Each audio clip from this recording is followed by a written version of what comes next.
a moment this past summer at Glastonbury's famed music festival, it was as if time turned back almost 50 years.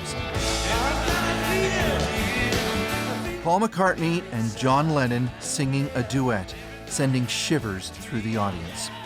Thanks to that same artificial intelligence technology developed for Peter Jackson's documentary series Get Back, McCartney told BBC Radio that the Beatles now have one final song to release together. It was a demo that John had that we worked on, and we've just finished it up. It'll be released this year. The song is thought to be Now and Then, written in 1978, 2 years before Lennon was shot to death.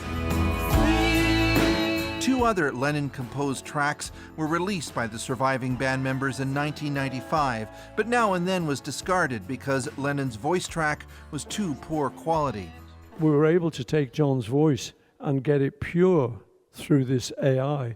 Get behind me! At the world's most famous crosswalk, outside the London recording studio where the Fab Four made music history, fans were elated. Wow, I think that's really beautiful, because otherwise we wouldn't have heard that demo. Artificial intelligence is already transforming the music industry, and not always in good ways, depending on who you ask. There are plenty of examples of fakes, as well as tough ethical and legal questions.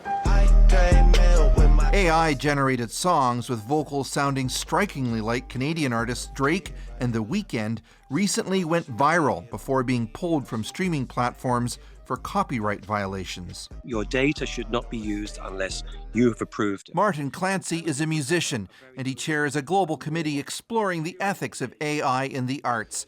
Despite the risks, he wants artists to experiment. Let's encourage Paul McCartney. Do a whole album, but lead the way, guide us in the way that Sgt. Pepper's inspired so many musicians. Indeed, in his interview, McCartney says he believes AI's future in music is exciting.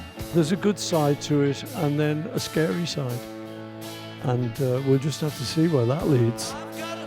Chris Brown, CBC News, London.